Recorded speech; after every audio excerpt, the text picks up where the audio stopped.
Hey guys, how are you? I hope you're all doing very well. This afternoon I'm going to be doing a review of a thriller from Sweden. This is spoken in the Swedish, Norwegian and Danish language. English subtitles, released in the year 2010, directed by Christian Petri, and this film is called Bad Faith. Now Bad Faith opens up with Mona, the main character. She is this Danish woman living in Sweden.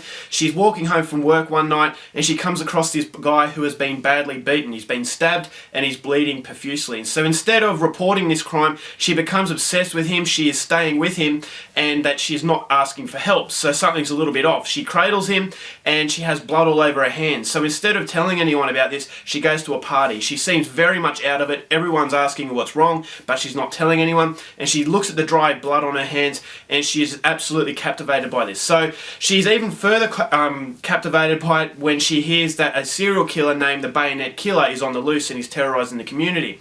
So she ends up coming across another scene of brutality where a young man is beating up an older man to a bloody pulp. So he sees that Mona has been looking at him while he's doing this, and a very mysterious connection between Mona and this stranger occurs, and she believes that this stranger is in fact the killer. She's uncovered the identity of him, but she doesn't report it, and she's just captivated by her own morbid curiosity to get to the bottom of this and to find out whether or not he is in fact the Bayonet Killer. So she's absolutely obsessed by this stranger. She stalks him, and that puts her life in great danger. So what happens at that point on is something you're going to have to find out for yourself. So hopefully I've done a good enough job at gaining enough curiosity for you all.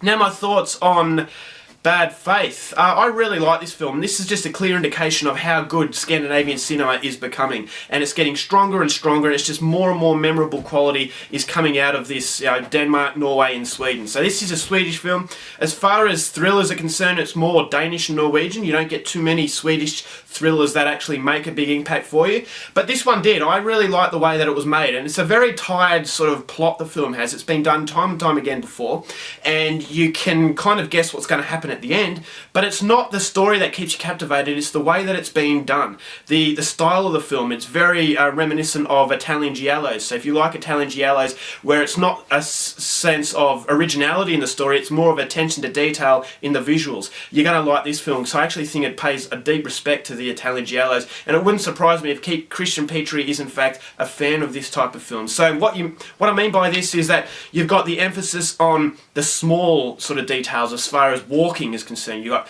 the magnifying, the view on the feet, or magnifying the view on the ears as, the character is listening to something, or the eyes as they can see something.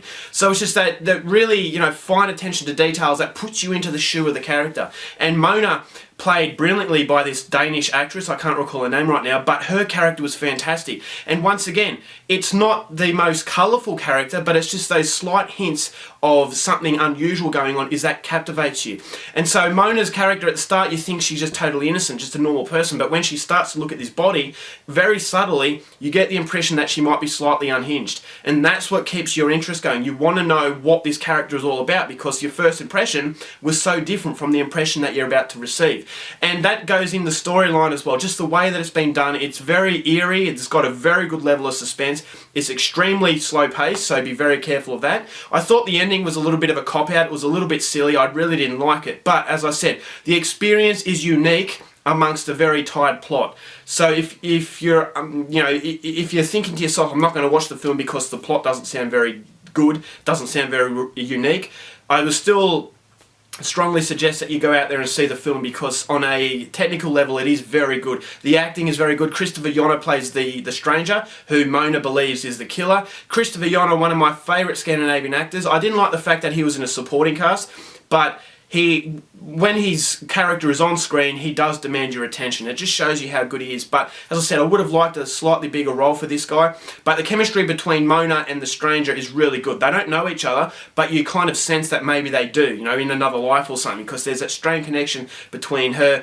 and the stranger. And you don't know what the stranger, what he is doing, whether or not he is the killer or Mona is going slightly insane. You never know, quite sure what is going on between the two. But then as the movie goes along, it does start to get a little bit predictable, but I thought the way that it was done, it's not so much about the story, it's about the way it was done, and I thought it was done very, very well. So it's a very artistic film. A lot of people might suggest that it's a little bit self-indulgent, pretentious, which in a way it is, But I just love the fact that it was a stylish film, it was an arty kind of film, and you know, some people might really appreciate that. And for me, I did, and I thought it was just a breath of fresh air, as I said, in a very tired plot of, you know, a murder mystery type of film. So overall, for Bad Faith, I'm going to give it 4 stars. I really enjoyed it, and I'm sure a lot of you guys out there will as well. Alright guys, that's my review. Hope you enjoyed it. Till next week, keep watching movies, and I'll see you later. Bye.